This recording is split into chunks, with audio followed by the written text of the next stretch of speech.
प्रिय विद्यार्थियों, नमो नमः। सबसे पहले आप सभी को अंग्रेजी नववर्ष 2026 की हार्दिक शुभकामनाएं। इसी के साथ आज हम एक नया पाठ शुरू कर रहे हैं। रुचिरा भाग 3 कक्षा 8 के अंतर्गत पाठ का नाम है आर्यभट्टः। पहले उसके सरलार्थ पढ़ेंगे और उसके बाद आधे पाठ को पढ़ेंगे। लेकिन उससे पहले यदि आप पहली बार मेरे इस वीडियो को देख रहे हैं या पहली बार मेरे इस चैनल पर आए हैं या फिर जिन्होंने अभी तक मेरे इस चैनल को सब्सक्राइब नहीं किया है तो कृपया संस्कृत शिक्षा चैनल को सब्सक्राइब कर लें और साथ में बेल आइकन का बटन अवश्य दबाएं ताकि भविष्य में आने वाली सभी वीडियोज का नोटिफिकेशन आपको प्राप्त हो सके। इसी के साथ वीडियो को पूरा देखिए, देखने के पश्चात लाइक कीजिए, हाइप कीजिए और शेयर भी अवश्य कीजिएगा। तो चलिए चलते हैं आज के विषय की ओर। आज का विषय है आर्यभट्ट पाठ का शब्दार्थ और आधा उसका सरलार्थ। तो चलिए चलते हैं। चतुर्दश है पाठ है 14वां पाठ आर्यभट्ट है आर्यभट्ट। तो पाठ को पढ़ेंगे लेकिन उससे पहले करेंगे शब्दार्थ अच्छे से। शब्दार्थ ध्यान से। सबसे पहले पाठ के शब्दार्थ अच्छी तरह हमें याद होना चाहिए, तभी पाठ को भी हम अच्छी तरह याद कर पाएंगे। लोके संसार में, अवबोध्यम समझने योग्य, जानने योग्य, जानना चाहिए। जो भी अर्थ ठीक लगता है वाक्य के अनुसार वो अर्थ लिख देंगे, हम जान लेंगे, पढ़ लेंगे। अवबोध्यम समझने योग्य, जानने योग्य, जानना चाहिए।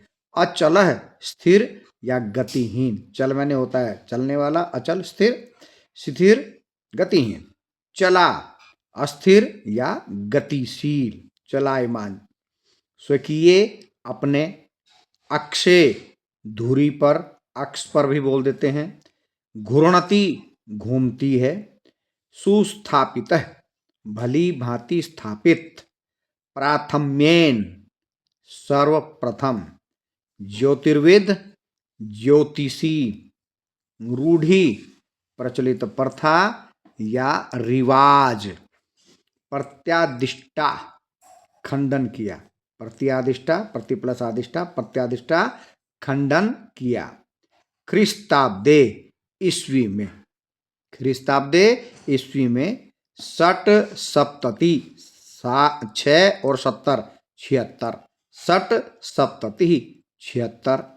वयसी आयु में, अवस्था में या उम्र में। निक्षा निकट। वैधशाला ग्रह नक्षत्रों को जानने की प्रयोगशाला। जहाँ ऐसी प्रयोगशाला जहाँ से ग्रह और नक्षत्रों की जानकारी प्राप्त हो सके, दूरबीन इत्यादि जहाँ पर लगी हुई हों। वैधशाला ग्रह नक्षत्रों को जानने की प्रयोगशाला। आकलनम गणना, आकलनम गणना। चलिए ऊपर देखते हैं। आदधाति रखता है। भ्रमंत्या घूमने वाली की या घूमती हुई की। भ्रमंत्या घूमती हुई की। छायापातेन छाया पड़ने से। अवरुध्यते रुक जाता है। अप्रत्र दूसरी ओर। अवस्थित स्थित। विश्वसितिस्म विश्वास करता था। प्रतिरोधस्य रोकने का। पंडितम मन्यानाम स्वयं को भारी विद्वान मानने वालों का। स्वयं को भारी विद्वान मानने वालों का। कालातिगामिनी, काल में होता समय, अतिगामिनी काल प्लस अतिगामिनी, समय को लांघने वाली। कालातिगामिनी समय को लांघने वाली। शब्दार्थ के बाद चलिए पढ़ते हैं अब पाठ। आर्यभट्ट है आर्यभट्ट। तो चलिए ध्यान से पहले पढ़ते हैं। भारतवर्ष की अमूल्य निधि है ज्ञान विज्ञान की सुदीर्घ परंपरा। अमूल्य निधि, अनमोल खजाना। भारतवर्ष का अनमोल खजाना है ज्ञान और विज्ञान की लंबी परंपरा, सुदीर्घ लंबी परंपरा। इस परंपरा को संपोषित किया प्रबुद्ध मनीषियों ने, प्रबुद्ध ज्ञानियों ने, प्रशुद्ध विद्वानों ने, इन्हीं मनीषियों में अग्रगण्य थे आर्यभट्ट, जिसके नाम से पाठ है। दशमलव पद्धति, दशमलव का ज्ञान किसने कराया? आर्यभट्ट ने। दशमलव पद्धति आदि के प्रारंभिक प्रयोग करने वाले आर्यभट्ट ने गणित को नई दिशा दी। दशमलव आते ही गणित को नई दिशा मिली। इन्हें एवं इनके प्रवर्तित सिद्धांतों को तत्कालीन रूढ़िवादियों का विरोध झेलना पड़ा। जब कोई विशेष बात होती है तो कुछ लोग उस रूढ़ि को, रिवाज को मानने से इनकार कर देते हैं, वो पुराने रिवाज में ही पड़े रहते हैं।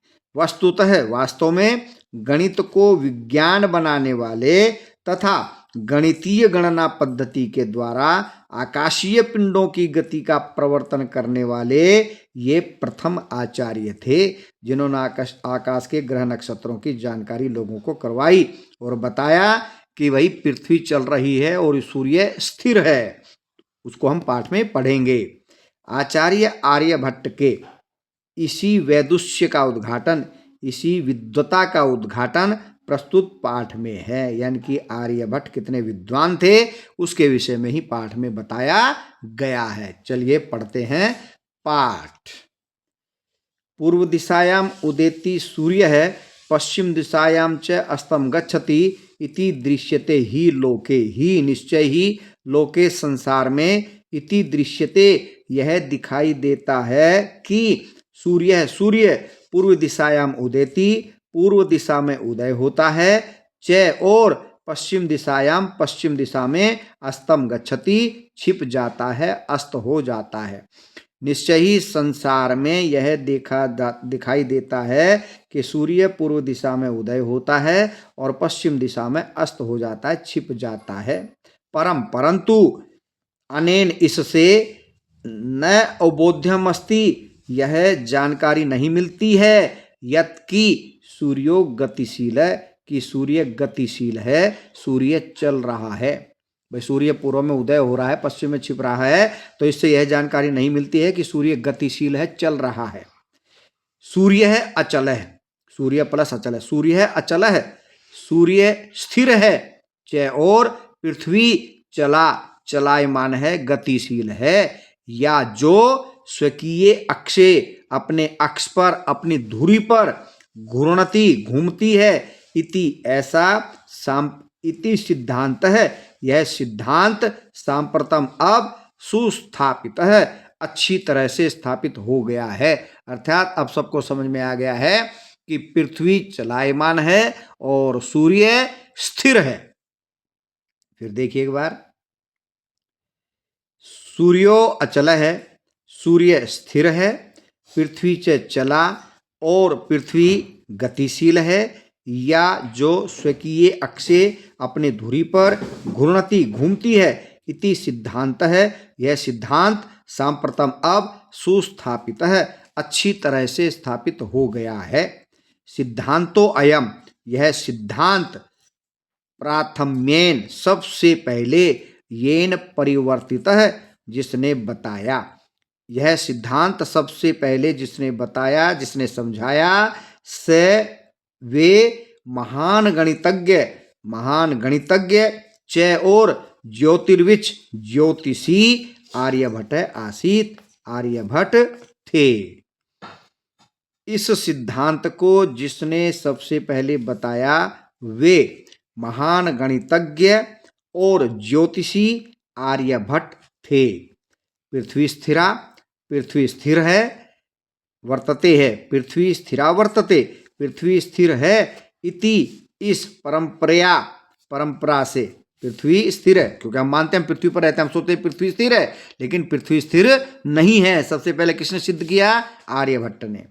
पृथ्वी स्थिरा वर्तते, पृथ्वी स्थिर है, इति परंपरा, इस परंपरा से प्रचलित रूढ़ी को, रिवाज को, तेन प्रत्यादृष्टा, उन्होंने इसका खंडन किया। प्रत्यादृष्टा खंडन किया, खंडन करने का मतलब भाई पृथ्वी स्थिर नहीं है, पृथ्वी चल रही है और सूर्य स्थिर है।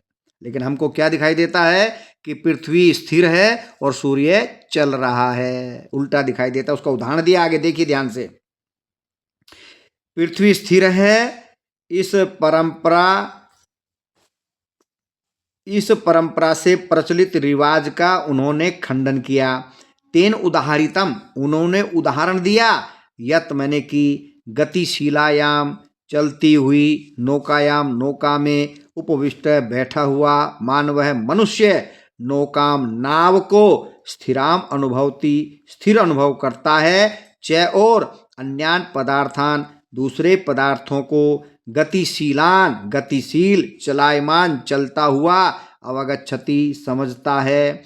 उन्होंने उदाहरण दिया कि चलती हुई नौका में बैठा हुआ मनुष्य नौका को स्थिर अनुभव करता है और अन्य पदार्थों को चलायमान, गतिशील जानता है, समझता है। जैसे कि आप ये समझें कि हम बच्चों के साथ यदि रेलगाड़ी में चल रहे हैं, रेलगाड़ी चल रही है, तो बच्चे कहते हैं गाय गई, खेत गए, नहर गई, नदी गई, जबकि वो नहीं गए, वो तो वहीं पर स्थिर है। चल कौन रहा है? ट्रेन चल रही है, हमारी रेल चल रही है, लेकिन हम क्या कह रहे हैं? नदी गई है, खेत चले गए, गाय चली गई। तो ऐसे ही हमारी पृथ्वी के साथ भी है, हमें पृथ्वी स्थिर लग रही है और सूर्य चलायमान, जबकि इसके विपरीत है, पृथ्वी चल रही है और सूर्य स्थिर है। उदाहरण दिया उन्होंने नौका से, मैंने आपको समझाया रेलगाड़ी से।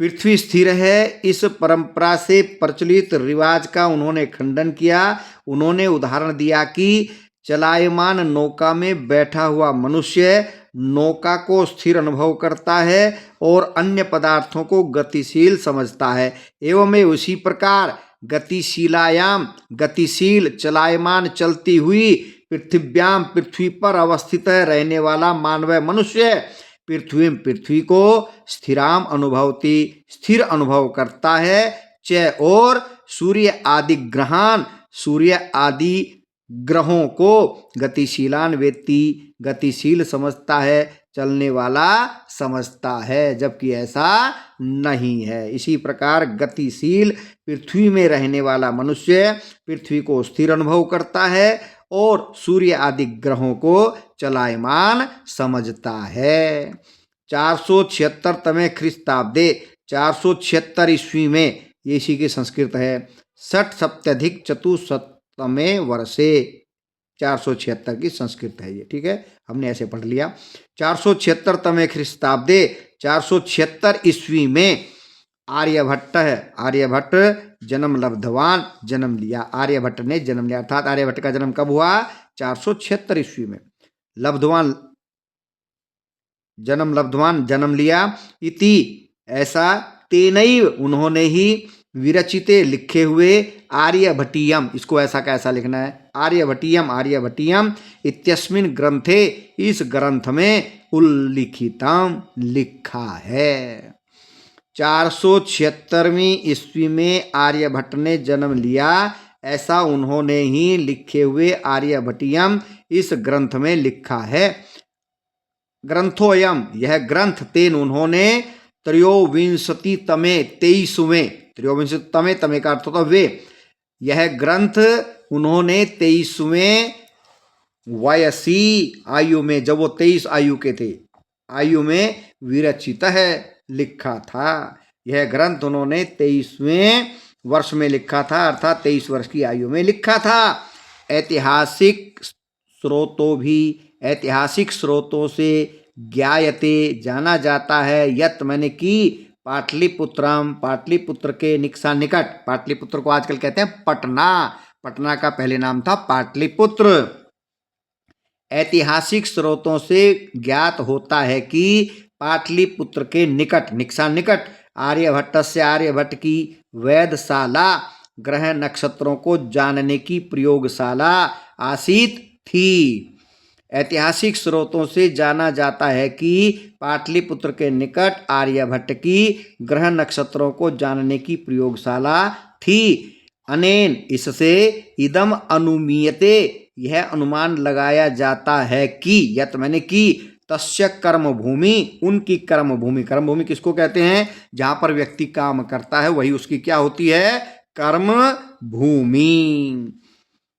तो इससे यह अनुमान लगाया जाता है कि उनकी कर्म भूमि पाटलिपुत्रमेव आसीत, पाटलिपुत्र ही थी। तो आर्यभट्ट का आधा पाठ हमने आज पढ़ लिया है, आधा पाठ पढ़ेंगे कल। तब तक के लिए जयतु सुर भारती। ये आर्यभट्ट का चित्र है। आर्यभट्ट जो महान गणितज्ञ थे और ज्योतिषी भी थे।